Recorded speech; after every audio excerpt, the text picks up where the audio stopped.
It is Thursday, July 15th, 2021, and I'm going to call this Lacey City Council meeting to order. Let's get started with a Pledge of Allegiance. I pledge allegiance to the flag of the United States of America and to the republic for which it stands, one nation, indivisible, and liberty for all. So we have a agenda and consent agenda before us. I don't think there's any additions. So can I get a motion? Move to approve the agenda and consent agenda as posted. I second it. It's been moved and seconded. Is there any discussion? Seeing none, all in favor of that motion signify by saying aye. Aye. Aye. Is there anyone opposed? Then that motion carries. We have an approved agenda and consent agenda. And first up on our agenda is public recognitions. And do we have Phil here? No, but we have some other people from the organization. Just a moment.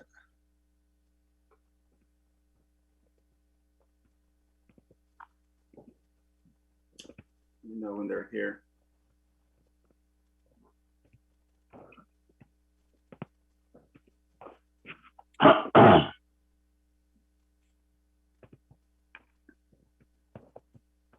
So I'm going to get started, and hopefully they will. Justin, hey, Justin, it's good to see you, buddy. Hello, Mayor Ryder. How are you doing? Pretty good. I'll get started here. You know, as the mayor of Lacey, it's really my honor to celebrate the outstanding achievements of our community. Tonight, I'm excited to say that we get to acknowledge an individual in our community that has achieved the highest possible recognition in his field of work. Mr. Phil Aasen, the City of Lacey would like to recognize your achievements as a truck driver, for the past 3 decades with a City of Lacey Certificate of Achievement. At the end of this month, Mr. Aasen will celebrate his 29th anniversary with Harbor Wholesale Foods. And during this time, Mr. Aasen has served over 20 years as a truck driver. For some quick background, truck drivers at Harbor Wholesale Foods drive an average of 120 miles per day, totaling well over 30,000 miles a year. To provide some perspective on that distance, that's the equivalent of driving from Lacey to Miami, Florida, and back 4.5 times, or a little over once around the circumference of the earth. In total, the Harbor Wholesale Food Transportation team logs an impressive 2 million miles per year, which is the equivalent of 60 times around the circumference of the world.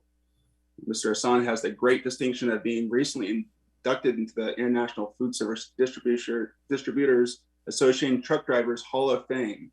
Not only his almost 3 decades of truck driving service, but impressively for over 800,000 accident-free miles, as equivalent of driving 32 times around the earth with no accidents. And what an absolutely impressive accomplishment. You know, tonight, the Lacey City Council and I honor Phil's dedication to his profession, the safety of others, and his truly exceptional Hall of Fame career. Furthermore, I want to take a brief moment to celebrate the important work of truck drivers like Mr. Aasen in keeping the economy of this community and the country moving forward. Even throughout the uncertainty of COVID-19 pandemic, that truck drivers and other essential workers kept the Lacey community, Washington State, and the nation safe and ensured that the supply chain continued providing access to necessary commodities like food. So thank you for all what you have done. And once again, to Mr. Aasen, congratulations on your Hall of Fame career. It is our honor to award you with a Certificate of Achievement from the City of Lacey. And Justin, would you like to say a few words? Sure. I'm not sure if Phil's out there. He was planning to join us today from one of our offices here in Lacey. So did he get on? I am not sure. I don't. No, I do not see him on. Okay. But I will say, Andy, the recognition is amazing. Phil's an incredible individual. To his longevity with our family's company for 28 years is outstanding, and his growth within our company and then taking on a driving role is a big deal. And our first priority every day is to get our drivers home safe. And Phil takes his job seriously and has continuously returned home safe and taken great care of our customers over the years. And we couldn't ask for more, not just as a team member of my family's company, but as a good friend. Phil and I have worked those 28 years together. There he is. Hey, sorry, you guys. We were having some technical issues getting on here. My name's Adam, but here is the rock star Phil Aasen.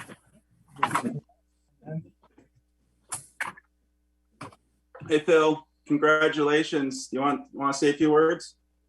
I don't really know what to say. It's kind of overwhelming. It is. So thanks for the recognition. I appreciate that. Thank you, Justin, for the kind words. So Justin, you want to wrap this up? Sure. Again, it's all about Phil and recognize him for his achievements. So thank you for doing that. It's really thoughtful of the city to take a moment to recognize Phil. Our company, Harbor Wholesale, Harbor Foods, we're proud to be headquartered here in Lacey. We moved here 10 years ago, this last May, and it's probably the best move our company's ever made. We feel treated well, respected, and supported in our business growth. And we've had substantial growth since we've been out here, and people like Phil are what make this company work incredibly well. We want to be the best place in the community to work. We need to continue to grow and bring more excellent people in that can join our team. And we're fortunate to have leaders like Phil to set the example for what it means to be an awesome professional driver here with Harbor Wholesale. Thank you. Well, congratulations again, Phil. And thank you to Harbor Wholesale for being an amazing Lacey business. We really appreciate you and your business and what you do for our community, our state, and our country. It means the world to us that we have great businesses like yours here. And Phil, you're a great example of what can be achieved if you all those years of dedication and driving safe. That's it's very well deserved to be in the Hall of Fame. Thank you. Thank you. Have a great day. We'll make sure you get that certificate very soon. And Mayor, Go ahead. Most people don't know 90% of our goods are shipped to us by truck, and people don't work for a company, local or family owned and operated or not, for that long without feeling part of the family. So good job, Harbor Wholesale, and Adam, of course. So yeah. Okay. Thank you very much. We'll see you around for sure. Bye. Have a good meeting. Thank you. I just love those feel good stories, and I can't imagine driving that much and being committed for that long. I had one of my best friend's father growing up was a truck driver, and so I know the hours they put in. It's a very difficult job, and to be able to do it and do it as well as he has for so long, it's very, very impressive. So next up, we have public comments on items not on the agenda. We do have quite a few people who've signed up, and so we're going to hopefully bring them in here one at a time. And the first person up, hopefully we can bring in, is Melinda. Can you unmute yourself and state your name and limit your comments about 3 minutes. Hello, my name is Melinda Hughes, and I'm the Executive Director of Thurston Climate Action Team. First, I want to thank you all for taking climate change seriously and also working on the mitigation plan, especially those of you serving on the steering committee, Cynthia, Carolyn, and Jessica. That said, it isn't a time for just talk on climate change, but a time for action, and anything less is a disservice to your constituents. Due to our location, Thurston County is a hotbed for environmental issues. In fact, on EPA's environmental indicators map, where 0 is good and 100 is bad, Thurston County sadly ranks at 59 in comparison to close counties, Pierce County 36 and King County at 22. The eastern areas of the county, including Lacey, are under greater pressure. Lacey needs to be a leader in climate change, especially with a racially diverse population and many low-income communities who will be greatly affected by the effects of climate change, like sea level rise, flooding, air pollution, especially in the face of wildfires and pandemics. We need to preserve trees, electrify our buildings, and reduce our carbon footprints in all aspects possible. So climate change doesn't wait for convenience or for climate change deniers to get on board. And inaction now on climate change only exacerbates the amount the taxpayers would pay later. I ask you to do the right thing for your residents and be the leader Lacey needs to be on climate change. Please add the Thurston Climate Mitigation Plan to your master plan. And I thank you for listening to me and also for taking climate change seriously. Thank you. Next up, we have Wayne Olson.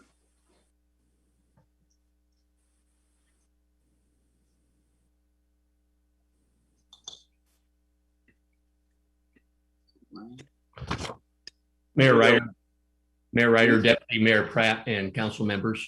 My name is Wayne Olson, resident of Lacey, and I am again speaking in support of the Thurston Climate Mitigation Plan, the TCMP. Since several of you have said that the TCMP will cost too much, I sent an email to you last week providing ballpark estimates, references, and a few graphs illustrating the cost of doing nothing to reduce our greenhouse gas emissions.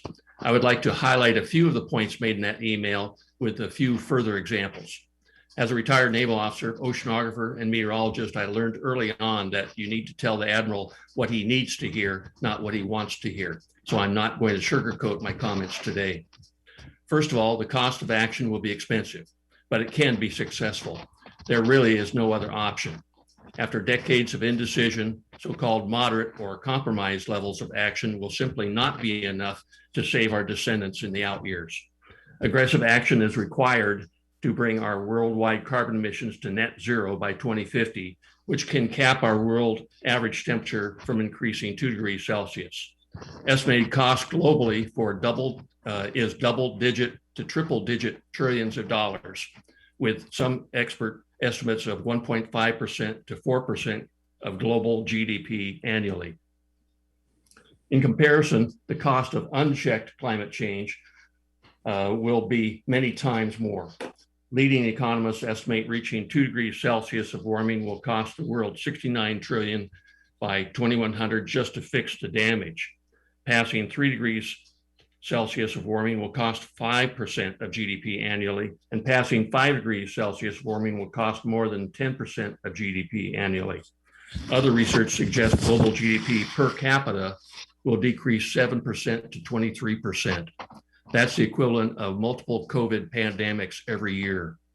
Delay in starting action will cost even more money and more lives. I've talked about global and national goals and costs. So how does that apply to Thurston County and our mitigation plan? We are all part of the problem, so we all have to be part of the solution. The average Thurston County resident's carbon footprint is about 11 tons of greenhouse gases annually, compared to about 4 tons for the rest of the world. Each of us needs to get to near zero by 2050. That's the challenge. There's no room for slackers or for counties that don't participate. Fully implementing the TCMP and getting all of our county residents educated and on board is the solution. Thank you very much. Thanks, Wayne.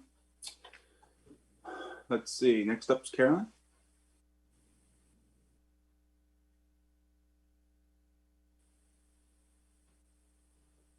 There you go. Go ahead and unmute yourself and introduce yourself, and you have about 3 minutes. Hi, I'm Carolyn Treadway from Lacey, and you've heard from me many times on behalf of the Climate Mitigation Program.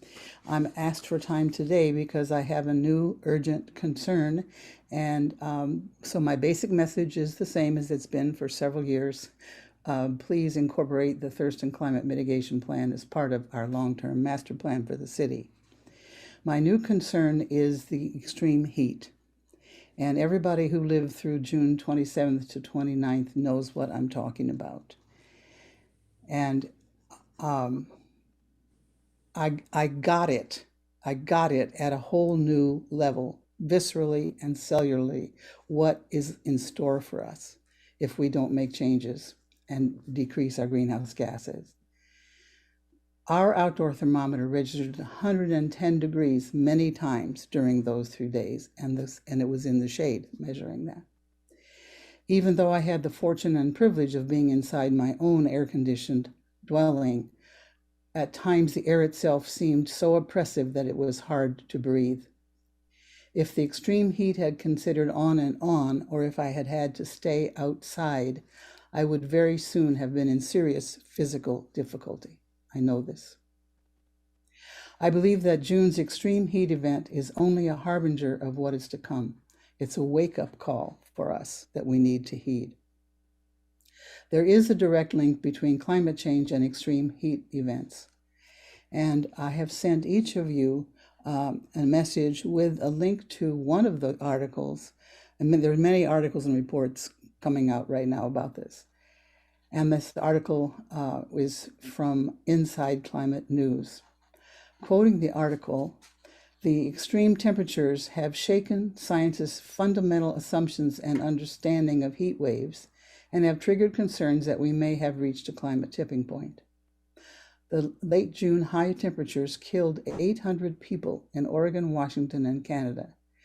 And these temperatures were so unusual that they could not have happened without a boost from human-caused global warming and greenhouse gas emissions. Climate change made the Pacific Northwest heat wave at least 150 times more likely to happen and increased the peak temperatures by about 3.5 degrees Fahrenheit. Communities now need effective heat action plans that prepare for completely unexpected heat extremes. These plans can be developed or strengthened under the TCMP. Trees and their cooling canopy are very important in reducing heat. Thus, the Urban Forestry Management Plan has a great need for the strongest possible protections to preserve trees and canopy. Please includes these protections. Somehow, despite our many differences of opinion, the cost, uncertainty, and so much more, all of us must come together to protect and preserve a livable climate. This will take action from all of us. The time to act is now. Earth's life-giving ecosystems are already breaking down, and this precious planet is our only home. Thank you, Carolyn. Next up, we have Mary Ann.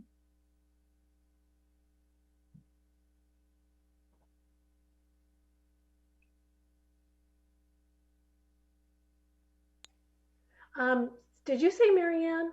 Yeah. Because I was actually, it dropped and then I came back on and I just heard Ann. You're up. I'm up. Okay. Introduce yourself when you have about 3 minutes. Okay, I'll be quick. I'm a Lacey resident. I was on the Lacey Tree Task Force.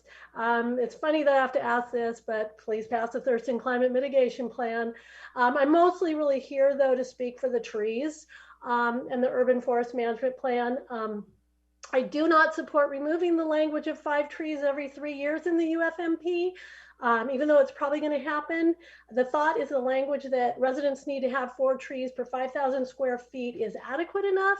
It's going to be pretty hard to enforce replanting on existing lots. You think it's hard to tell people they can't remove their trees? Well, try telling them they got to spend money to buy trees, water them to keep them alive, and then they've got water consumption during droughts, which is our new normal. It'll be surprising to see how replanting is going to be enforced. Now, there's those that feel that they have a right to do what they want on their property, but it's not entirely true when it affects the health, economics, and environment for their surrounding neighbors and neighborhood. Considering others in our actions is a responsibility we all have when we belong to a community. So when that rare resident complains to city staff or council about not being able to take down a tree, it's an opportunity to educate them, but we need to start with ourselves. Established trees boost the economy for the city, and they boost income for housing, businesses, and residents. Each large front yard tree can add about 1% to the house sales price, and large specimen trees can add 10% to property value. Property values and sales prices increase an average of 3 to 7% for residences with mature trees, and higher property sales prices boost city property tax revenues. Direct economic benefits are usually associated with energy costs. Our summers are hotter and drier. It's only getting worse. Air conditioning costs are lower in a tree-shaded home. In winter, heating costs are reduced when a home has a windbreak, and trees can increase the economic revenue for retail shops because consumers are willing to pay higher prices for goods in a greener district. They believe products for sale there are actually higher quality and better value. And trees intercept considerable amounts of rainwater. So incorporating them into your management plans can mean scaling back on the huge expenses of storm drain system repair and replacement. Now you can Google all this, benefits of protecting large trees. There's oodles of information. All I'm asking is to educate and educate the community. Thank you. Thank you. Next up, we have Sue.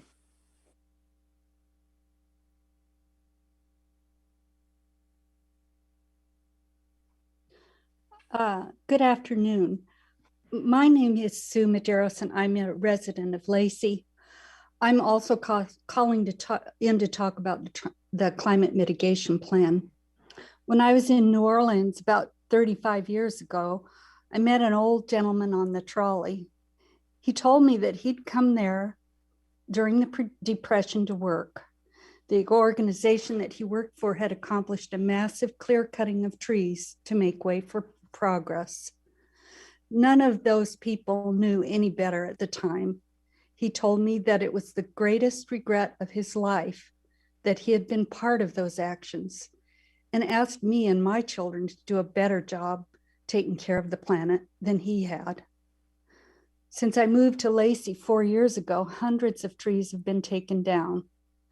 We just recently experienced the hottest temperatures on record in the Pacific Northwest. My daughter went swimming in Lake Washington a few days after our 112-degree day and found herself swimming with a large number of small dead fish floating in the water. Now, I'm like that old guy I met in New Orleans 35 years ago. When are we going to take action to reduce carbon emissions? It's beyond time to take the health of our planet seriously. I urge the Lacey City Council to commit to all the recommended actions of the climate mitigation plan.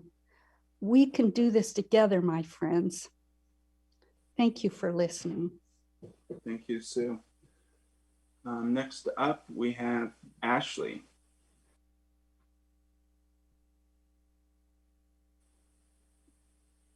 Hi, everybody.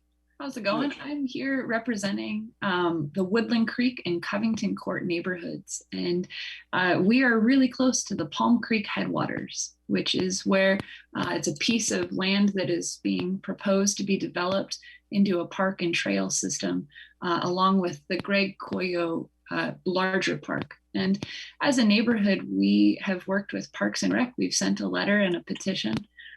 We would really like to see the Palm Creek headwaters remain the wetlands that they are, without additional parking lots, without any of the additional trails or connections to larger trails. This is a really small neighborhood. It's one with one way in and out, and we have kids and walkers going through regularly in the street. There are no sidewalks. We live in this urban growth area, and many of us moved here because of the unique nature of that neighborhood. And so we wanted to reach out to you as our elected officials and see if you couldn't help us to continue to drive that message that as a neighborhood, we are in agreement that we would really like to avoid the park in this neighborhood. We want to keep the wetlands the wetlands. We want to keep the Salmon Creek the Salmon Creek. We don't want to see it developed. Thank you. Thank you. So we have a couple more here. Brock?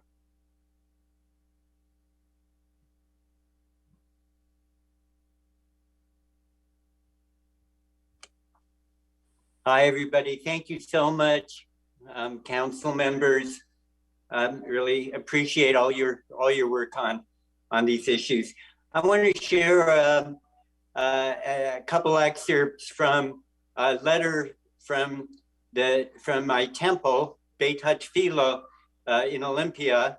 But the temple has members from all over the region, including Lacey. To our local city and county officials, dated April 23rd. To our local city and county officials, the Board of Temple Beit Hatfilah Olympia, Washington, following invited comments from the membership, has endorsed the Thurston Climate Mitigation Plan. There were many comments in favor and none in opposition. Our Jewish tradition is replete with admonitions to steward creation wisely, la'avodah u'lishamra, to serve and to protect, to choose life, not death, uvarachta b'chayim, choose life, and to bequeath a livable planet for future generations, l'dor vador. And then it goes on to say how the evidence is overwhelming that our planet is warming due to human-generated greenhouse emissions, more heat waves. We know about that. And I'll just share the conclusion, and then I'll send this to you in writing.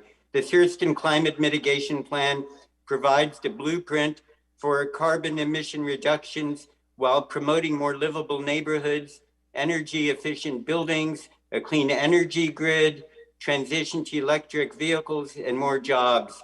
We urge the speedy adoption and full implementation of this plan, signed by Allison Brooks, President of the Board, Temple Beit Hatfilah. And I just want to add that the purpose of the mitigation plan is really very simple. It's about saving lives. It's about taking responsibility as members of the human race. It's about how we say in Yiddish, it's about Menschlichkeit. Simply acting, doing what's right, what's ethically right and good. So thanks to all the hard work of all the planners and all the city council members in the 4 jurisdictions. We have an excellent plan. We have an excellent opportunity. So let's get to work and implement the plan. Thank you so much. Thank you. Appreciate it. And then our last person we have signed up is Tish.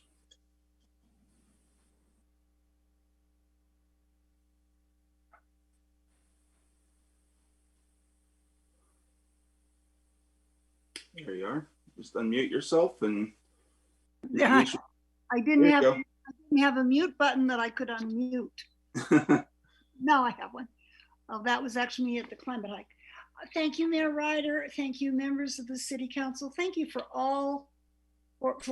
the work you're doing. And I looked through this whole plan when you were looking at it earlier, and I was terribly impressed about it. I'm 81 years old. I moved to Lacey in December from Northern California in the midst of the pandemic because I didn't want to evacuate a 3rd time in 4 years. And when I was in Sonoma County, I wrote a monthly column about the climate crisis. So I was fortunate enough to be able to learn about what was facing us in Sonoma County and everywhere else. I went to the first climate march in 2014, and we were told that we had about 40 years before things got really bad. Then in 2018, the Intergovernmental Panel on Climate Change said, oh, we have 11 years. Then somebody said 2 years, and now as we can see, it's here. We've actually run out of time.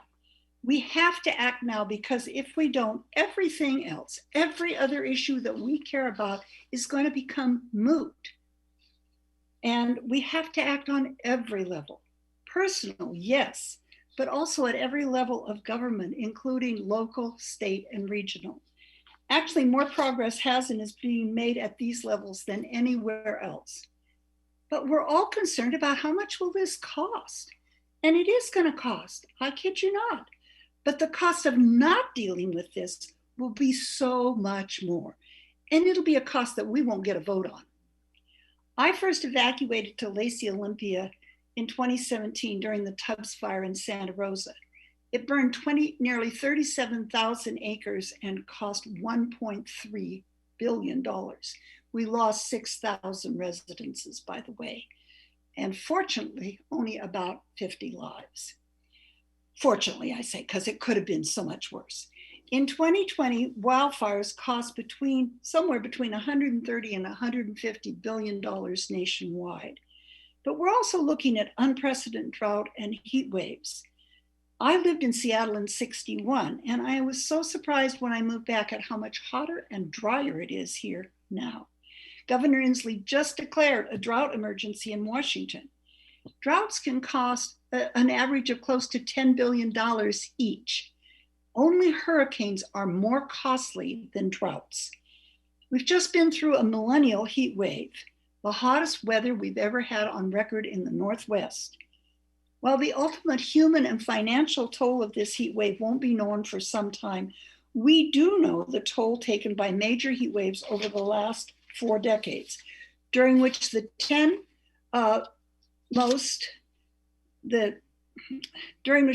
deadliest heat waves cost over $150 billion, or $15 billion average. This is a case where we really cannot afford not to spend the money we need in order to combat the climate crisis. I urge you to vote for the Thurston Climate Mitigation Plan, to adopt it into your city plan. And I'm really proud of all the things that we and you are doing in Lacey. I'm really proud to be part of Lacey. Thank you so much for all of the work you're doing, and thanks for listening to us all. Yes, thank you. So now we're on to our next agenda item, which is a referral from the Planning Commission. It's our 6-year tip. Martin?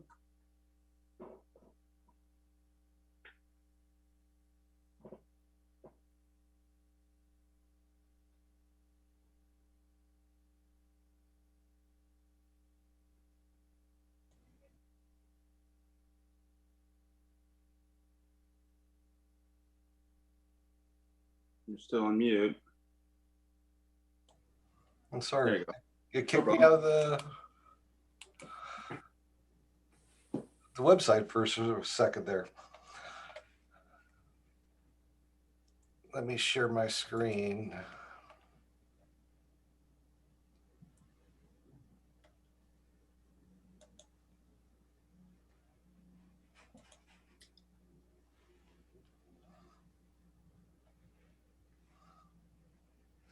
Can you see the summary? Yep, we can.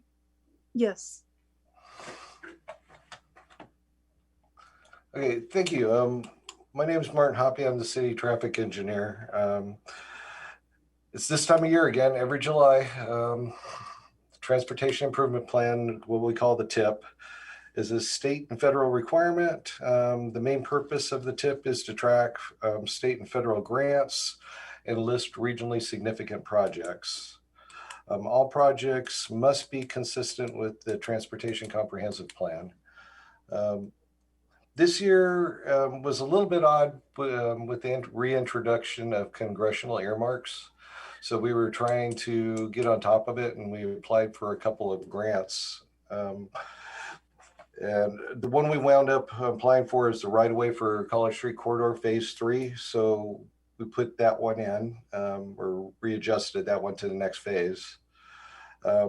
Electric vehicle charging stations going into the construction phase, and I'm really hoping we could have that obligated for next year. So something's horribly wrong if this one is needed. Can you remind us where those charging stations are going? One's at the RAC, one's at North Thurston Public Schools? No, the City Hall, the library, North Thurston Administrative Building, and the Community Center. Yeah, okay, okay. Thank you. No problem. And TRPC did award us the College Street Corridor Phase 4 design and the citywide ITS detection upgrades. And we are still anticipating, we're still pending on the Campus Glen and Willamette roundabout. What I did this time is because of the grant, we had them separated as a construction project and a design only. And what we did is we combined them into one project again. So the whole thing is in that project. The ones we're recommending be removed is the College Street Extension Northeast, because that one is fully funded now and can be taken off. We are recommending that the Slater Kenny and 14th improvements be removed. And we do have another project that was in this year's budget to start working on is a separate project. And then as I combined the two projects, we just removed the other Willamette and Campus Glen. Also, with the tip, we also always readopted the mitigation list. And what we're recommending is to remove Slater Kenny and 14th because we have the other project. And this year's construction cost index was rather high, 5.9%. So that brings the residential cap up to $2,160. And I'd be happy to answer any questions. Go ahead. Actually, I think you answered my question. You removed the College Street extension because it's now already funded, but it's still active, correct? Oh, absolutely. Yeah. Okay. It's a different grant. It's not a federal grant. It's a state grant. So you just have to have it identified once in the process when you get the grant, and then they can award you the money for the whole project. When is that when's that gonna get started? It's already started. Construction will start probably 2024. Okay. So we're still a couple years out from actually construction. They're just still design.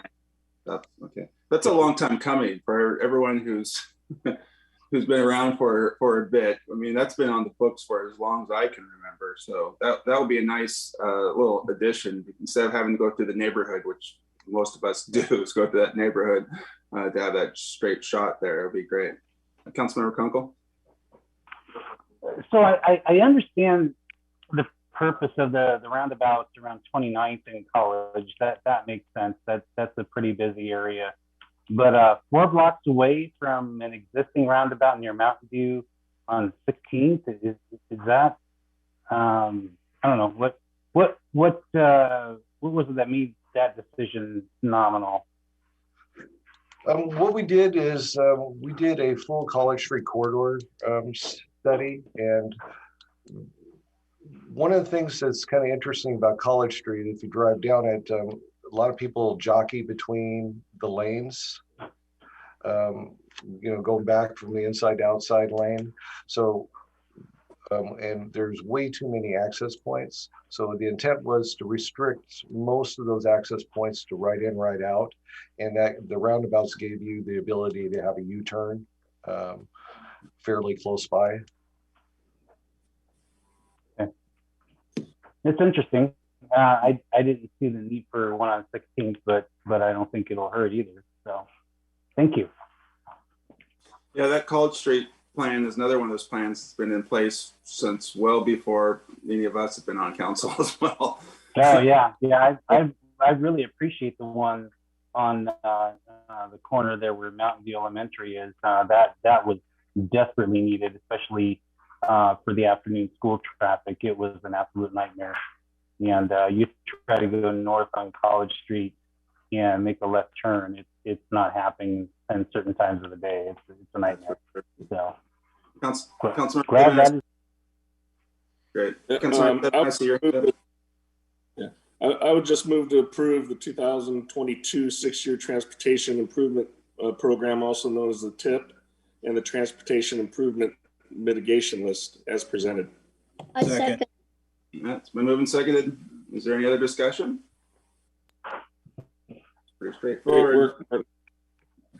And all in favor of that motion signify by saying aye. Aye.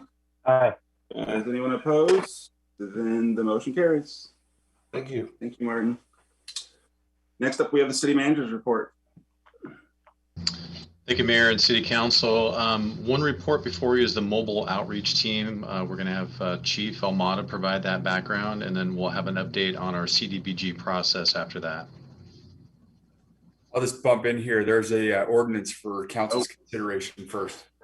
Did I miss something? Oh my goodness, I did. Yeah. Well, that's why you make the big bucks, Mr. City Attorney. Well, I think here comes Matt. He's actually the one that's going to be making the big bucks in this one. Sounds good. Let's go back to ordinances. It's Ordinance 1597, the possession of a controlled substance, the Blake decision. Matt.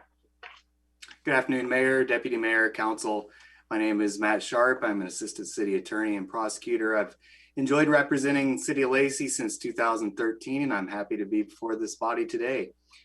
Before Council is a proposed ordinance modifying Lacey Municipal Code as it pertains to possession of various substances. The catalyst for this proposed ordinance was a state Supreme Court case from earlier this year, State v. Blake. In that case, which was a felony possession of controlled substance case, the Supreme Court ruled that the state's statute declaring a felony crime for possession of controlled substances was unconstitutional and invalid. The court's reasoning for that was that the crime, as stated in state law, did not have a mens rea element. Now, here's your Latin lesson. Criminal law in general, most crimes have two core components. There's an actus reus and a mens rea. There's an act that's a crime, and then the mental state that accompanies it. A guilty act and a guilty mind. And the mental state can take various forms. There can be intent, there can be recklessness, negligence, there can be knowledge as a mens rea element. The state law at the time just declared it a felony to possess substances without requiring state prosecutors to prove any sort of mental state at all. And the court held that violated due process.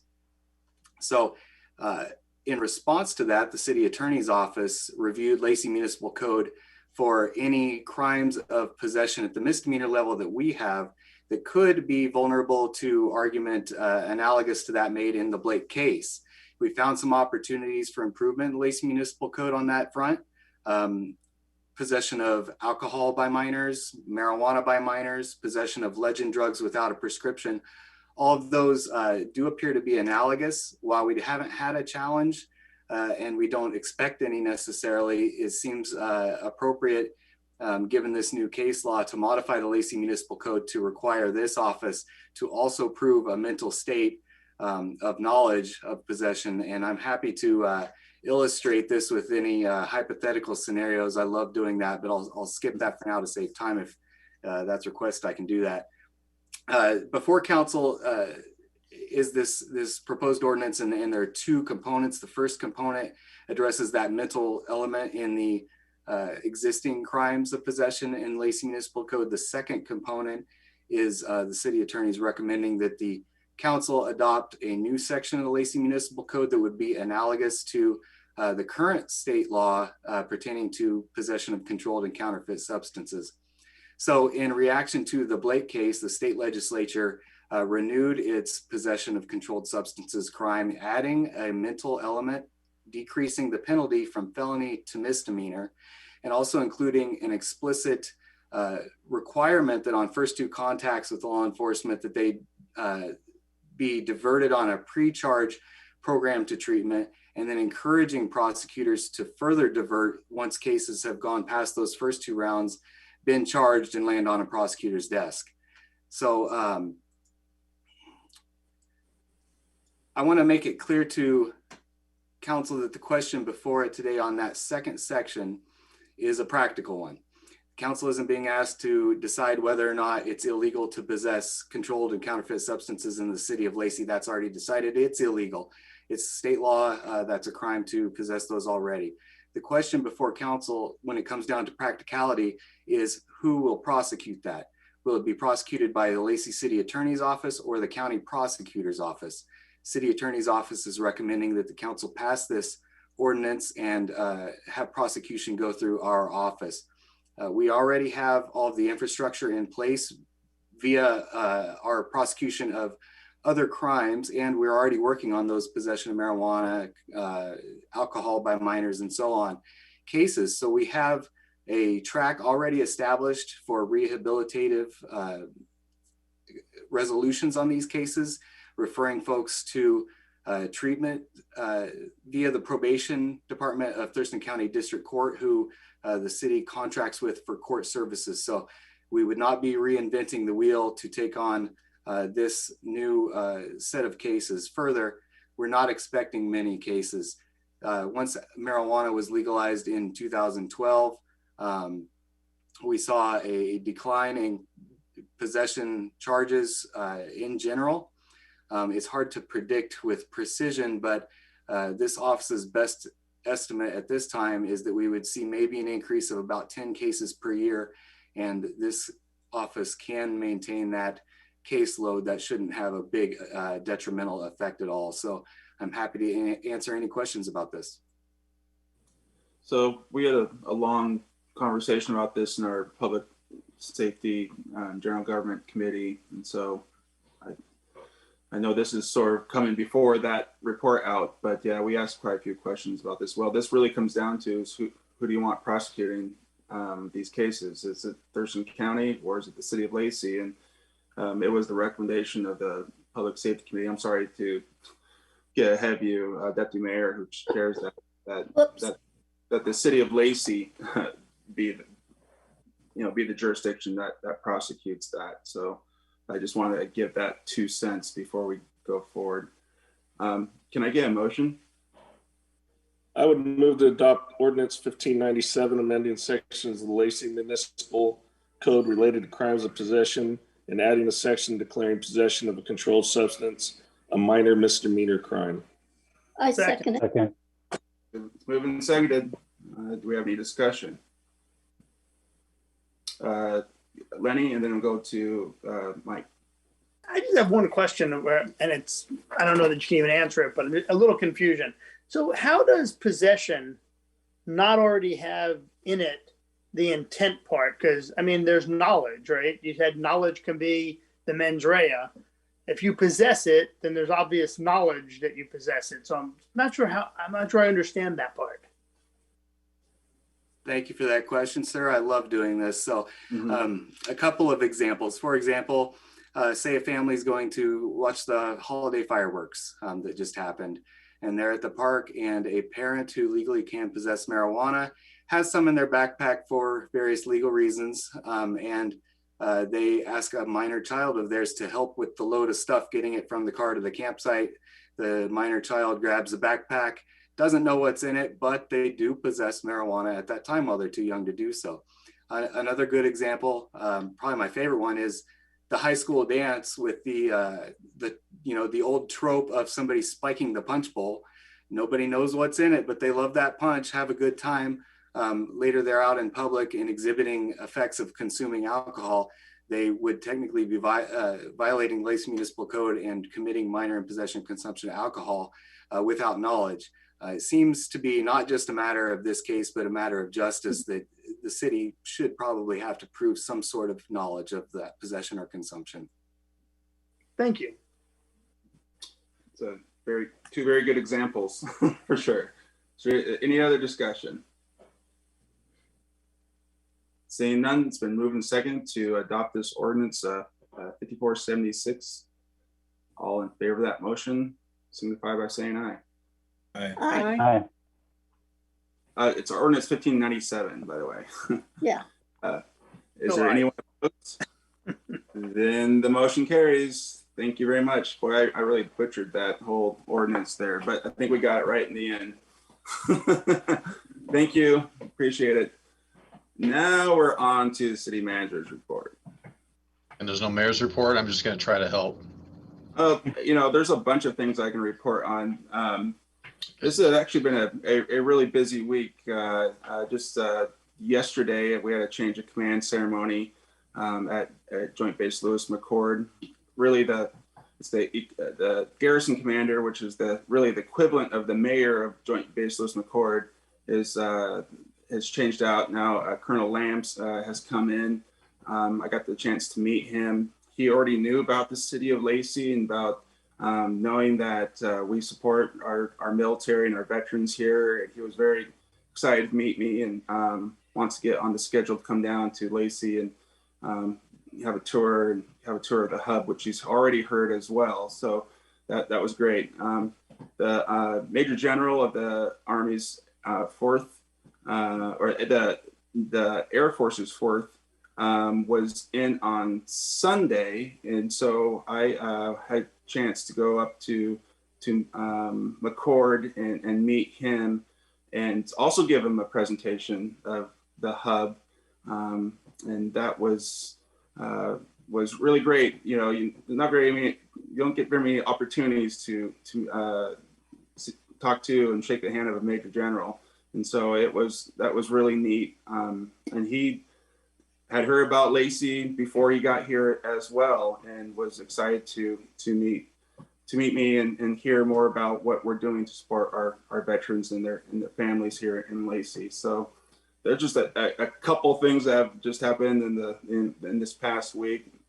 There's a ton things going on right now, but other than that, I'll just turn it back over to you, Scott.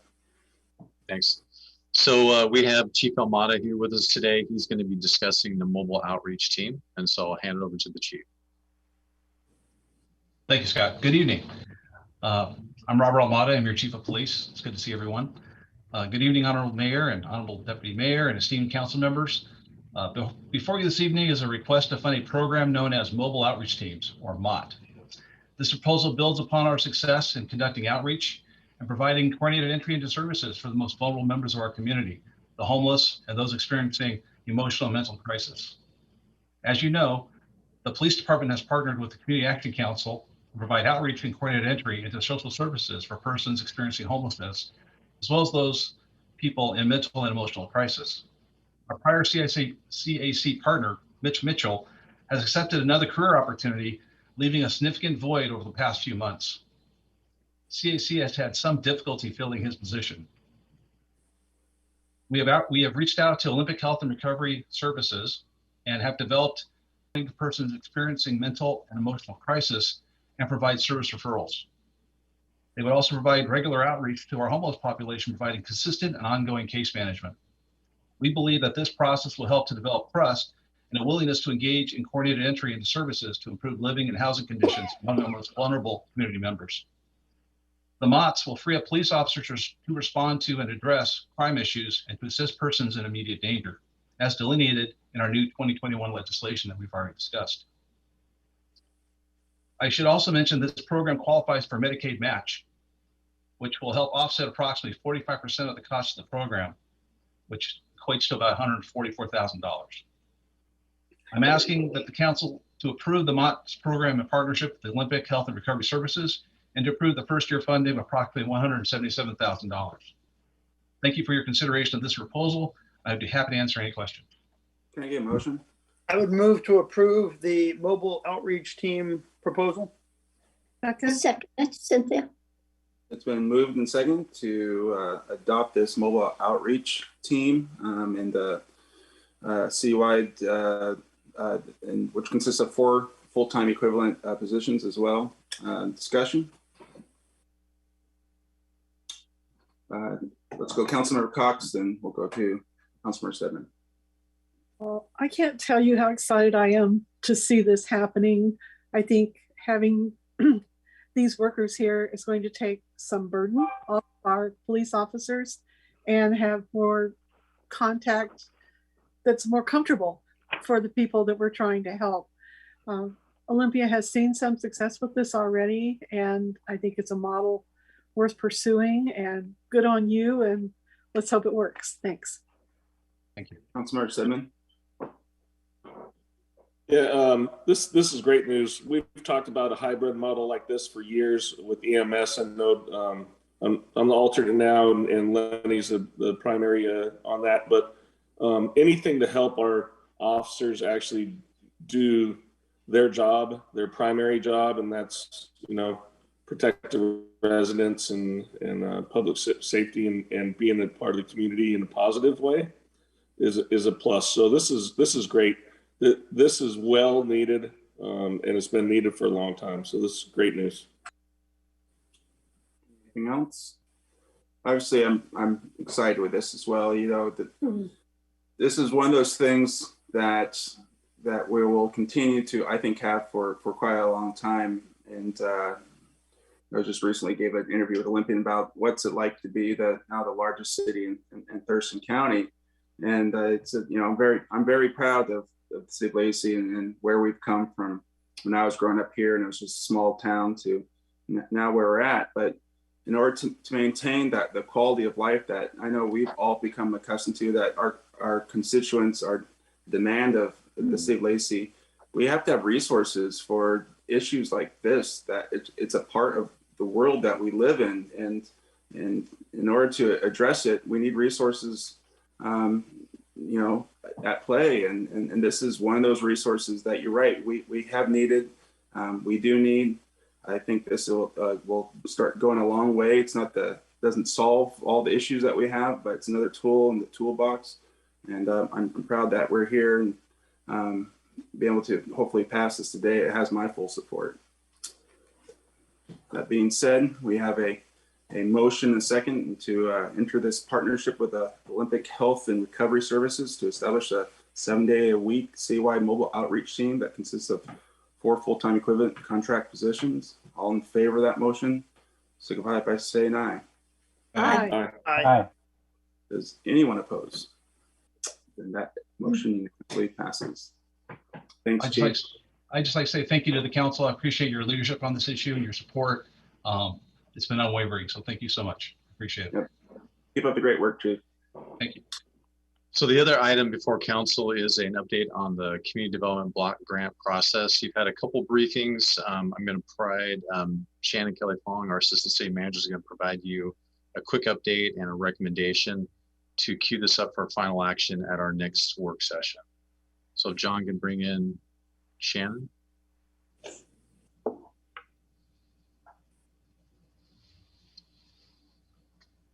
Well, good evening, Mayor, Deputy Mayor, and council members. As the city managers mentioned, I am here to provide an additional update on the Community Development and Block Grant.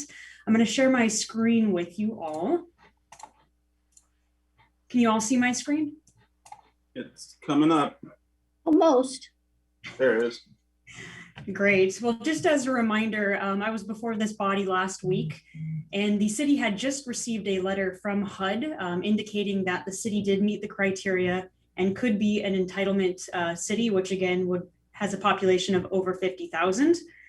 We followed up with HUD to get some more information. Number one, we wanted to know what was the population and how was the allocation estimate determined.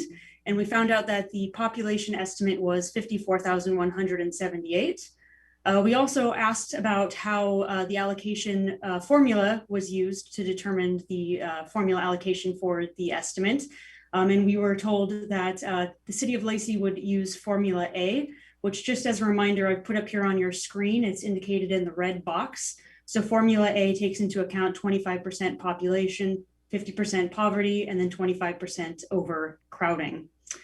HUD representatives also confirmed that the Thurston County entities would continue to qualify as an urban county through the Community Development Block Grant Program without Lacey's participation, as they meet the aggregate preponderance of persons of low and moderate income who reside in the county. So based on this information, we did some research, we did our due diligence and took a look at funding allocations. And it is now our recommendation that the city continue with the Thurston County Urban Community Development Block Grant Program for the next 3 years, which would be 2022 to 2024. One thing we'd like to do while remaining as a member of this urban community is to see if we can't get a dedicated set aside. Our recommendation would be to get a dedicated set aside for permanent supportive housing related projects and programs to be used consistently across the county. Some advantages of remaining in the program. Number one, collectively, there would be more funding for individual entities over the 3-year period. Number two, it'd likely be less overall administrative costs for the different jurisdictions. And with the recommendation for the permanent supportive housing set aside, it would provide consistent funding that would be available for programs and projects across the county. Some disadvantages with the permanent supportive housing set aside is that less funding would go to each jurisdiction during their respective funding year. And just to provide an example, our recommendation would be, again, shooting for 20% or more. Table A shows what the set aside would be based on 2021 data. So you can see that without the set aside, each entity would receive about $1 million.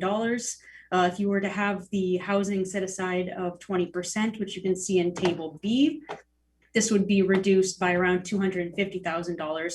And those funds would be available though for projects and programs across the county, so that they would be available for all three entities in 2022, 2023, 2024 for programs to occur in those entities.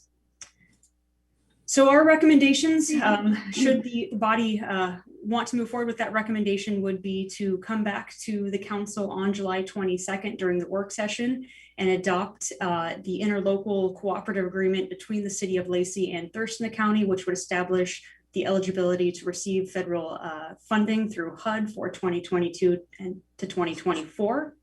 And then at a later date to come back to the council to renew the memorandum of understanding. And this would be something that the city would be working with the other entities, again, on a potential set aside should this body so desire that direction. That is the entirety of my presentation. So I will stop my share and I can answer any questions that this body may have. Councilmember Greenstein. I have two questions. First, would that 20% set aside be used for capital, or are we limiting that to operations for ongoing operational costs? And the reason I ask that is I think it should go toward operations. I think there's a lot of capital money right now for doing projects, but my concern is long term, as the projects happen, being able to maintain the properties, maintain the services that are necessary. So curious on that one. Councilmember Greenstein, we haven't determined that, but that is certainly something that we could push for in our negotiations with the MOU moving forward. So here's my recommendation to council is that at the end of the day, we want the most amount of dollars going to what the city of Lacey has decided is our most important issue, which is permanent supportive housing, right? And so as long as the majority of the dollars are going to permanent supportive housing, it doesn't really matter to me who's managing the money, as long as permanent supportive housing is being either built or managed. And so, there are benefits of us receiving the money every single year. We're in complete control that we can have 100% of our dollars go to that permanent supportive housing. We don't have to confer with the other jurisdictions. However, I do think the other jurisdictions would like to stay a part of the three, of our current agreement. And we are sitting in a situation where we're basically controlling that circumstance. So it would be my recommendation that we agree to go forward in a partnership as long as a majority, we're talking 50% plus one of the dollars are going to permanent supportive housing in Thurston County. At least 50% is what my recommendation would be. And so I hope that's where this council is at. I would like to say 100%, but I'm not willing to dictate quite that much, but I would say a majority of those dollars would go to permanent supportive housing. And there's a lot of great organizations that do permanent supportive housing as well. Homes First. There's a lot of them. So as long as that's happening, I think we should all be on the same page on this one. But we don't have to make a decision right now about that. We need to make a decision on how our staff's going to approach this partnership. And are we going to approach this partnership with saying, yes, we will be a part of this partnership as long as the majority of the dollars are going to permanent supportive housing? Let me go with Councilmember Stedman, and then I'll go back to you, Lenny. I just want to make sure, we had a similar situation with the port where it's great doing business with the port and having to be a part of Lacey, but we didn't actually have any skin in the game when it came to Lacey until recently with the purchasing of those buildings. That's the only thing that raises a yellow flag, not even a red flag. We want, if we're going to invest this kind of money in supportive housing, we want to have some of it in Lacey, if, you know, at some point. So we'll still have our share, right? So our share is still coming to us with this agreement.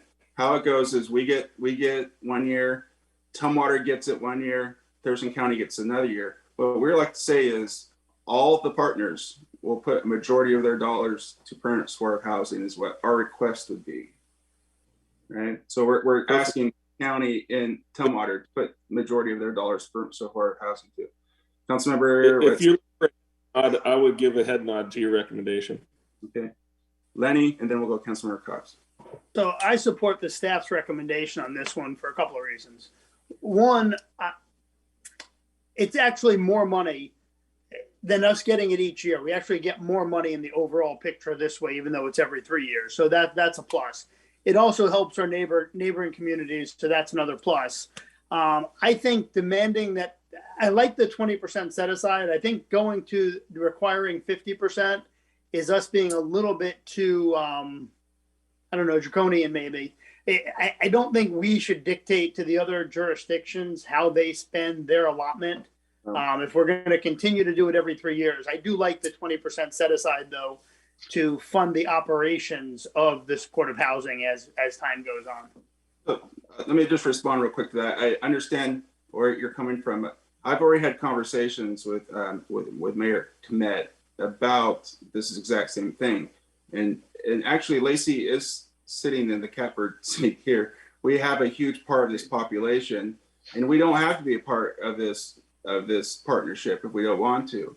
And so he actually told me, he goes, you know what, Lacey should make a recommendation that majority of these dollars go to permanent supportive housing. And I'm like, okay, Pete, you know, if that's what I'd like to see as well. And so we have two jurisdictions on board with that idea. I'm just saying, let's reach out to them and let's see what the return is. If they say absolutely not, we have a little bit of time to negotiate here, but I still think that should be our stance, is that we'd like the majority of these dollars go to permanent supportive housing in the partnership. And I don't think we're going to be that far off. I don't think we're going to get that much pushback, to tell the truth. Councilmember Cox. Well, following up on Councilmember Greenstein's comments, I'm just curious to see what the county comes up with and whether you've had any conversations there. Because it gets to be a little more delicate with the county because they are the small cities, the small southern cities are doing that. And realistically, I don't know whether they have the capability of doing this kind of housing and dedicating half of the money to that. So I'm conceptually, absolutely, I agree with you. I think it's a good thing, but I think we really need to work with the county and see where they are and not let this deal fall apart. I'm not suggesting that either. I'm saying let's go forward with the recommendation. Majority of the dollars go to permanent supportive housing. We have a little bit of time to figure this out. If we direct staff to do that, I think we're gonna have a little bit of time to make some final decisions here. Isn't the vote next week though? I mean, that's not much time. The vote's next week. We have a little bit longer than that, but we do have to make some recommendations that we are going to go forward with the partnership by next week. Scott, let's jump in where you raised your hand. Well, just real quickly. So we need to get the interlocal agreement done so we can signal to the county that we're still part of the urban county. That's really the bigger piece. We do have a little bit of latitude to fashion MOU. So I just want to clarify that point. So that will be the action item that we'll be requesting of council next Thursday. To enter into the partnership, but not finalizing the MOU. Correct. Does that help explain that, Councilmember Greenstein, on that? So you have a little bit. It does. I mean, we could. I don't know why we couldn't just move on that today. Why we even need to wait till the 22nd for that. That's fair enough. Deputy Mayor, and then I'll go to follow up. I kind of agreed that we need to move the thing about moving this interlocal agreement forward and make a decision about the other during a discussion at a work session or something. And that way we can hear from other sides by then. So I would like to make a motion that we join the interlocal agreement with the community development block grant for the 3 entities. Is that clear? I think we know the intent of your motion. Yeah. Second? Second. I'll second. Scott, you want to refine that? Well, yeah, just a procedural issue. So one is we didn't get this information till late in the week. And so that's why we're trying to give you a status update. For transparency and full disclosure, we would like to have the document within the packet so it'd be ready for public view. That's why we were queuing this decision up for the 22nd. I think it's good that we know where the direction of council is, which is good. That's what we do need. And then we could have a fuller discussion about the MOU. And it does complement the council's goal when we sent that letter to the Regional Housing Council is that, look, we're concerned about permanent supportive housing. What is the best ability or means to achieve that goal? Yeah. Shannon? And just to add on to that, in conversation with the county, taking action on the 22nd fits their timeline for needing to respond to HUD. Oh, okay. But then I withdraw my motion. And then in the meantime, will the second withdraw their second? Withdrawn. Okay. In the meantime, I think staff clearly sees where we're going on this. So if you can start the process of even reaching out to the entities and saying, hey, this is where City of Lacey's at. Let's hopefully we'll even have some more information by next Thursday. Councilmember Kunkel. Yeah, so I agree with the regional co-op. That makes complete sense. What I don't understand, how much time do we have on the MOU to where we can negotiate a value on the set aside and that sort of thing? How much more time are we going to have? And is that going to be adequate to be able to communicate with the rest of the county? So Councilmember Kunkel, these funds are for 2022. So we do have some time built in, and per our understanding, the entities that make up the urban program actually do not need to provide the MOU to HUD when they fill out their application for continuing this program as the urban county. Yeah, so I was just going to thank you for filling that in. All we have to do is say we're going to be a part of the partnership. The MOU is how we're going to spend that money, and that comes between the 3 entities at a later date. We don't have to sign that up until whoever's first in line, right? And whoever's first in line, I think it's the county. Is it the county? Then it goes Lacey, then it goes Tumwater. So we have plenty of time before we have to actually sign the MOU. Okay. But I think you have the direction here. The writing's on the wall. We can let them know we do have every intention of signing to deferring Lacey's being an entitlement city for another 3 years, which is what we're doing, and then we can give them our intent. It's like, this is what the City of Lacey would like to see, by the way, in our MOU. So that being said, that motion second was taken off the table. Thank you for the update on that. And back to you, City Manager. Do you have anything else in your report? That is it. Thank you. Then we'll go on to our next agenda item, which is our standing general committees, which is our General Government and Public Safety Committee, Deputy Mayor. So we've already acted on the mobile outreach team, and we also acted on the possession of a controlled substance, excuse me, under the Blake decision. We were then also given information by Chief Almada reviewing with the committee on new legislation from the 2021 legislative session that impacts law enforcement policy. Staff identified 22 policies to be drafted to comply with the newest legislation in cooperation with WASPC, LPD trainers, supervisors, and human resources. Additional changes are anticipated in the future due to the upcoming case decisions and additional legislation in future sessions. And that's my report.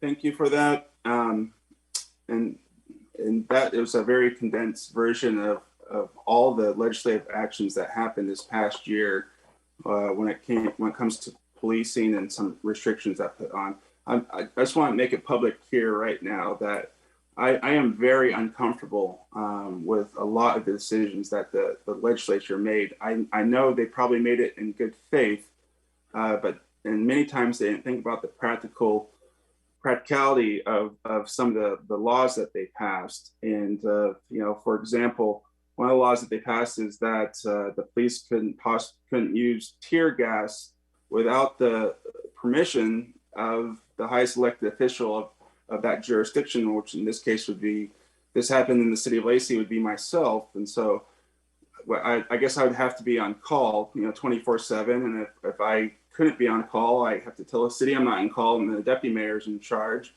And then it would be up to us to have to make the final decision if tear gas. I'm not qualified to make that decision.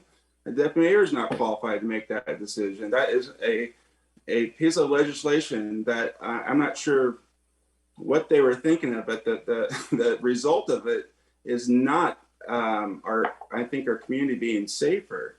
And so I think there's several of those pieces of legislations I am not comfortable at all with. They just did not think it through, in my opinion. I know they meant well, but they did not think it through. And I'm hoping that there's a special session that's going to happen to correct some of these things.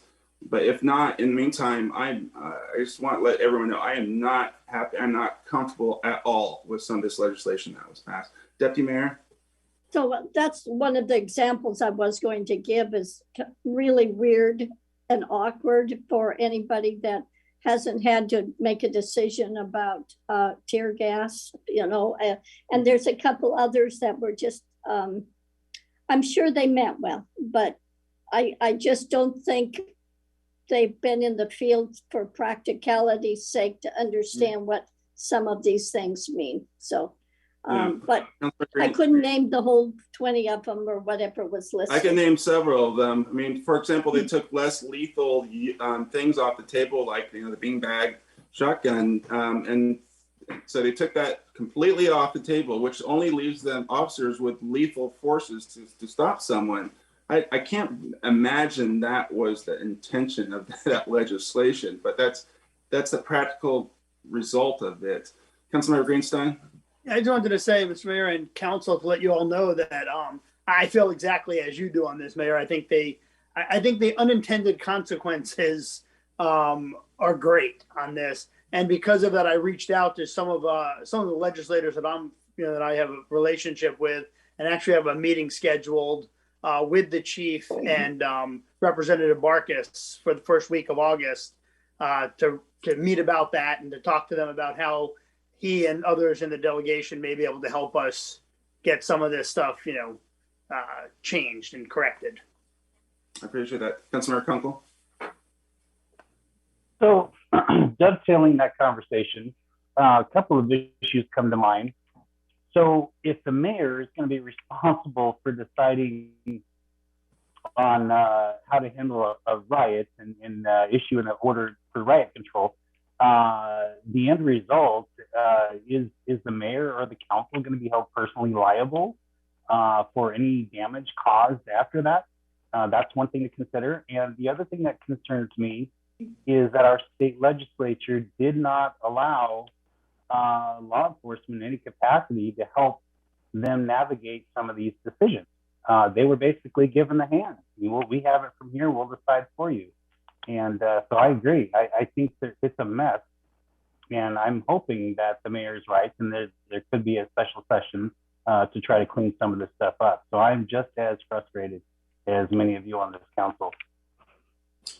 And yes, I am worried about the liability. Either way, right? The liability, if I say, yes, go ahead and use it and something bad happens, or yes, I say, nope, you can't use it and something bad happens. Is the city personally liable?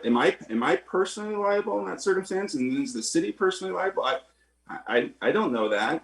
First of all, I'm not qualified to make that call either way. It's the chief is the one that needs to be making that call. And only they don't talk about that part at all. Yeah. Anyway, I know we can complain about this a lot. There's a lot of holes we can punch in some of this legislation.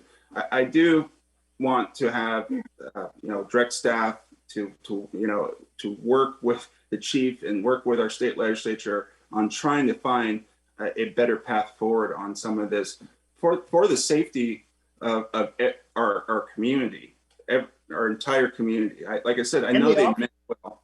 but I am afraid our community is not going to be safer under some of these new laws, and that is not, hopefully was not the intent of the law. Scott, do you have something you want to add to that?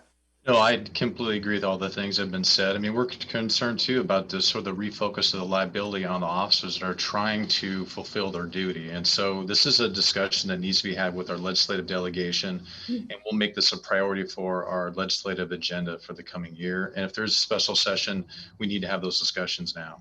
I mean, I think we should be requesting that special session, that's for sure. Councilmember Stedman. Thank you, Mayor. I think it's the simple things too, like definitions of words, you know, restraint or physical restraint. What does that mean? Because they don't define it in the actual language of the law, and they give themselves up to a year to come up with that definition. What happens in between that year, between now and then? Maybe the law should be suspended until they come up with the definitions, stuff like that. That is really concerning because like it affects every part of that legislation. No one knows what you're talking about unless you define it. Yeah, I agree. I think we're on the same page, I'm happy to hear the support from the rest of the council on this too. I mean, I can't imagine any of you would want to be in my situation on July 26th, because trust me, I'm not feeling comfortable about it at all. That being said, thank you. Do you have anything else, Deputy Mayor? The only thing is my dad was a highway patrolman, and listening to some of those, I mean, way back when they didn't have any major things. We don't want to deal with tear gas issues. No, So, yeah. Anyway, thank you. I appreciate it. Let's go on to boards, commission, and committee reports. I'm up first. Transportation Policy Board met bright and early, 7 a.m. yesterday morning. And we had several items on our agenda. The first item was really an update on our call for projects background. And I've mentioned this to this council on a couple of occasions. We have several new members of the Transportation Policy Board that really haven't been a part of this process or how we got this process. This is really kind of how we got to here and what it's going to look like going forward. That this region's gone through a couple different iterations on how we bring in federal funding, make federal funding decisions on transportation projects, and push it out to the region. Way back in the 90s, it was really based off 100% a point system. Every project was graded out and had points put onto it, and those projects with the best points got all the funding. Well, it shouldn't come to any surprise that lots of Lacey projects had the highest points, and we received a ton of federal dollars back then. But even our own staff was like, you know what, this doesn't feel equitable for the region. And so there was a switch that happened. They said, you know what, we're gonna go from that point system to a really more of a policy-based decision. And you know, what do the policymakers think are the most important projects in our region that should get funded? So we've done that for quite a long time, and we've been pretty good about trying to spread those federal dollars around to throughout the region. Well, now there's some new federal legislation that has come down, and along with the state looked at this as well, saying, you know what, you can't just do it straight that way. You're gonna have to have some performance measures when you're looking at these projects that come in, and they're gonna have to meet some sort of performance measures. You can't just, the region can't just all decide we want all the dollars to go to what we think is best when it doesn't necessarily, it's not what's necessarily best for the region. So we're now in a kind of a hybrid situation between those two, where we've developed some new criteria that the whole region's going to try to now look at and then judge which projects that are going to come forward for funding. The first iteration of this is going to be before us next year. So it's going to be and it's one of those things where we're going to have to kind of go through the process and sort of see how it all shapes out and who gets funding, and does it feel right? Does it look right? And sort of go from there. It's I know it's a lot of uncertainty, but luckily we have a great technical advisory committee that's really the lead staff from all the jurisdictions in Thurston County, with Martin Hoppy being a part of that group, who's still looking at all this and putting their 2 cents in as well. So I feel like we're in a good spot. We just need to give an update to quite a few new members of the Transportation Policy Board who hadn't heard how we got here, especially when we're so close to going to this new process or next year. So we talked about that. The other thing we talked about is, of course, is the upcoming 2022 legislative session. This last legislative session, we kind of looked back on, and Thurston Regional Planning Council is a big part of advocating for the region. I've been a part of that legislative team, going back to, I guess, 2012 or at least. And so one of the things that we realized this past year is there's just way too many items on our priorities. We couldn't even get through the lists and all of a sudden we're at the end of the meeting with the legislature. And so we took in some new input from the Transportation Policy Board. Instead of having all these different things, what are the 3, 4, 5 at the most, most important projects that we need to be advocating for? So we had a conversation about that, and then we ended up with a wrap up of our local housing action plan, which is Lacey, Olympia, Tumble, Arthurs County's all been part of, with Thurston Regional Planning Council as being sort of the lead on bringing that together and making sure the region has a good housing action plan. As I stated on when it comes to any plan, whether it's a climate mitigation plan, our own housing action plan, the plan's only as good as the action items that follow it. And so you can't just put it in a plan that we want more affordable housing for this population. Oh, okay, how you can get to that more affordable? What are the steps you're going to take as a city, as a region, so we can build more affordable housing, like concrete action items? And so I know I've been a little critical about that and plans that's come through Lacey. I was just as critical about that when on the regional plan, but it does sound like there are some good ideas out there. And, so now it's about incorporating those good ideas and seeing those action items. And hopefully we get to them as soon as possible, because we all know this is a crisis in our region right now.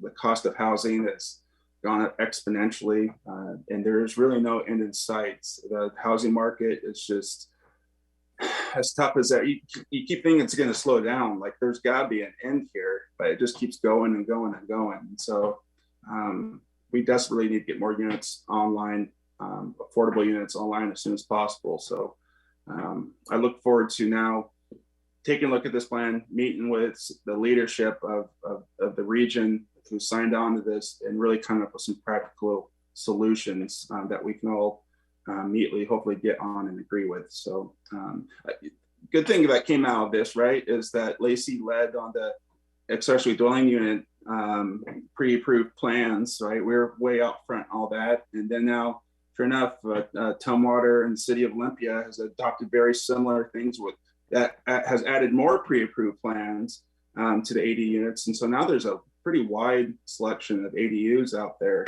So now we need to be talking about how do we get more of these things built now that we have these plans.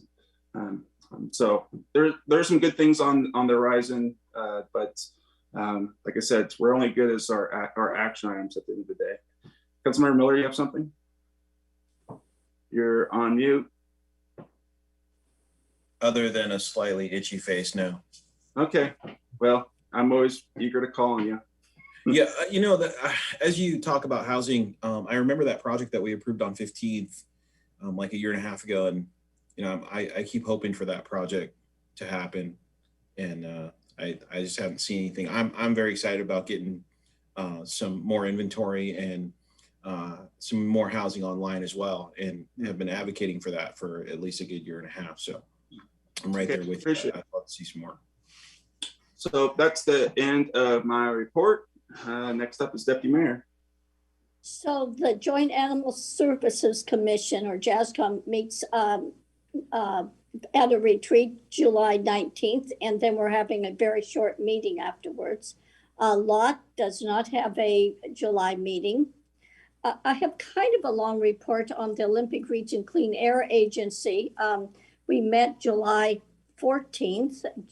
June's air quality is usually good for this time of year, but right now, Thurston County and other areas under ORCID's regulations, except Raymond, showed moderate to unsafe to sensitive group recordings. And this was due to the heat around the end of the month. Lacey recorded 28 days of good air quality, and 1 day of moderate air quality, and then 1 day unsafe for sensitive groups. And as I said, this was not because of wildfires like last year. It was caused by ozone. And on 6/28, there was a recording when the temperature read 110 degrees Fahrenheit and the ozone showed greater than 70 parts per billion. This was the highest recorded in the state. And so ORCID was going to issue an alert, but then all of a sudden it dropped. And Dr. Hadley was unsure of the reason, but some possibilities was that maybe the wind changed or the temperature may have affected air chemistry to cause what is called photochemical smog, which is rare, but it's a possibility. The ozone spike was pretty rare itself. We then had a presentation on the heat wave informing us what caused the heat dome. And it was pointed out it was the most severe heat dome in a century because one, maximum temperatures were 30 to 40 degrees Fahrenheit above normal. And for instance, Quileute hit 109 degrees. The normal high is 65.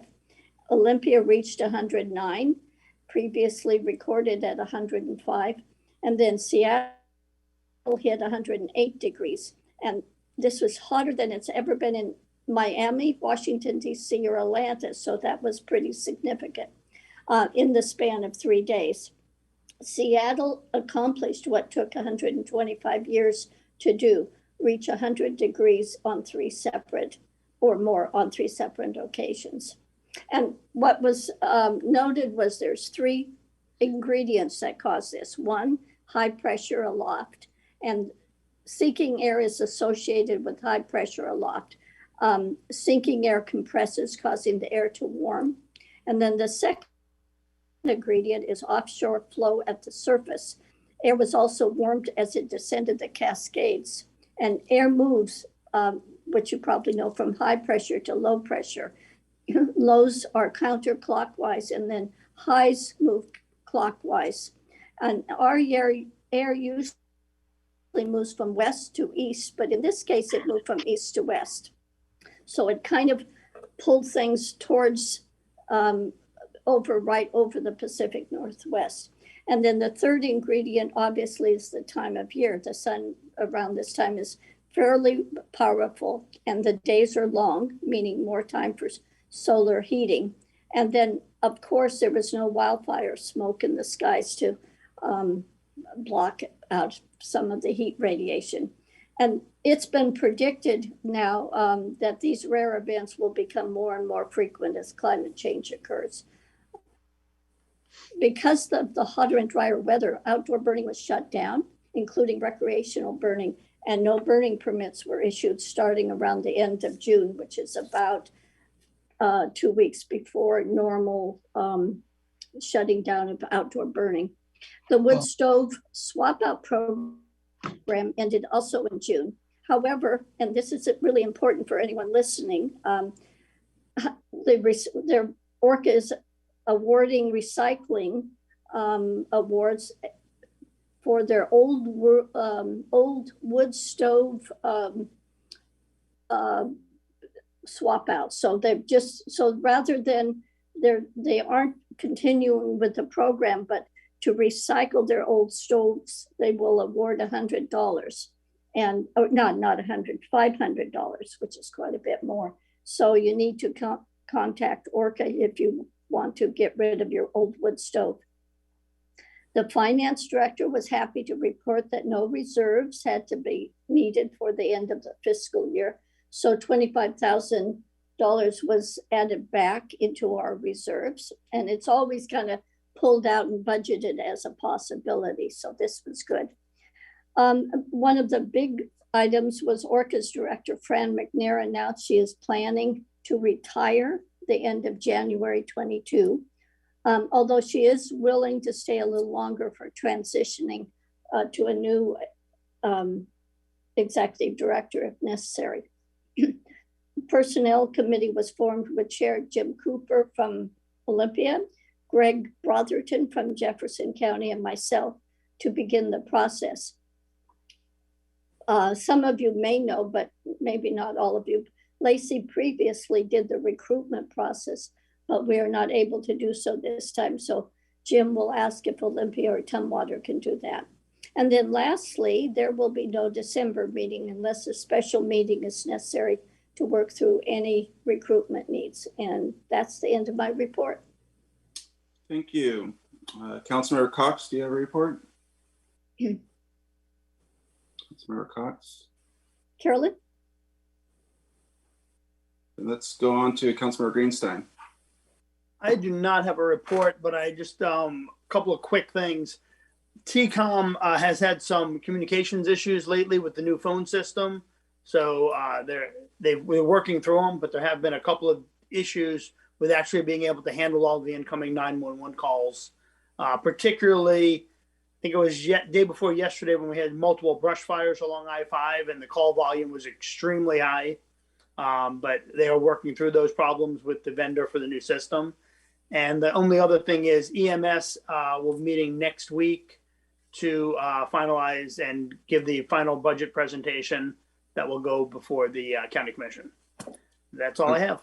Councilmember Miller? Briefly, TRPC is, we met on last Friday, and we are having our annual retreat. And this past Friday was day one of a 2-day retreat.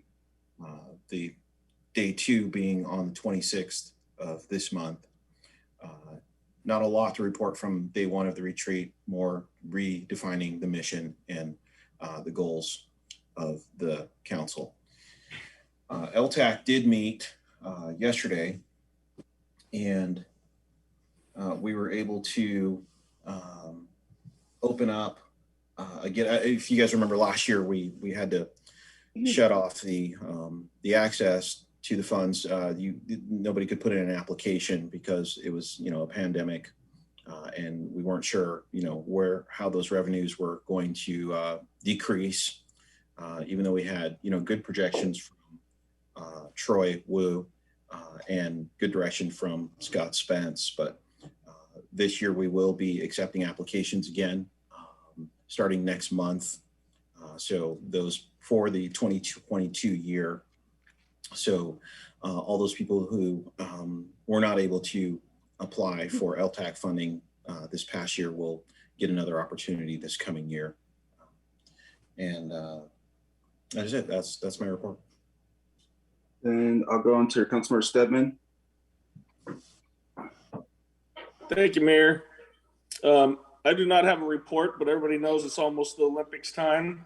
And a lot of local wrestlers who didn't make the national team and go to Tokyo for the Olympics are being represented by Ford Dynasty Wrestling Club here. A lot of local, regional, and state wrestlers are competing in Fargo this weekend.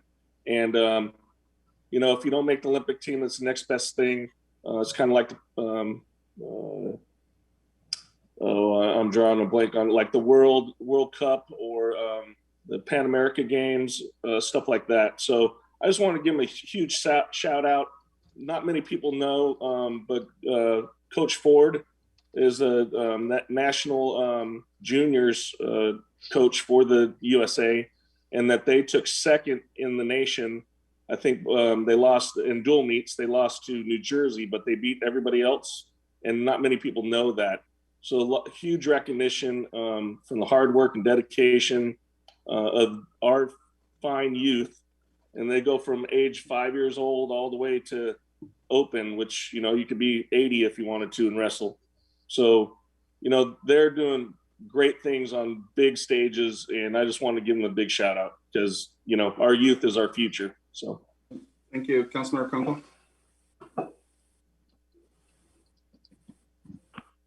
Thank you, Mayor. Get to my notes here. Economic Development Council. No, I'm sorry, I don't have a report on that. Our last chamber forum was Wednesday the 7th. Our own Chief Almada gave a very informative presentation on how the new policing laws created by our legislature are impacting policing in our city. And I personally recommend our chief for getting ahead of the new standards and bringing direction and purpose and clarity to our police department and to our community. In my take, we are very fortunate to have Mr. Almada as the skipper, as it were. For our SWAC board, we met Wednesday the 7th and received an update on our new prerogative scale software update, which was a highlight of the meeting. The upgrade is making the process of receiving and clearing landfill users with much more efficiency, and it's much more secure. If you haven't been to the landfill lately, you'll notice that when you take in the rubbish, you won't have to present an ID anymore. And the reason for that is they are looking at your plate on a camera. So make sure that you pay your dumping fee when you go in there. So for our council work session on the 22nd, the treasurer of our Gold Star Memorial Board will be addressing the council and talking about the board's progress in bringing the monument to our civic plaza. And I hope all of you are planning to be there for our next council work session. And that is all I have. Great. Then we've reached the end of our agenda. Councilmember Cox? Sorry, I got a little ahead of myself. I don't actually have a report tonight, but I lost sound for a little bit there. So I'm sorry if I didn't respond. I knew you didn't have a report there. We've reached the end of our agenda. And so look, hope everyone has a great weekend, safe weekend. And I know pretty soon here we're going to be discussing coming back into council chambers, which I'm looking forward to. So until then, you keep it classy, Lacey, and I'll call this meeting adjourned.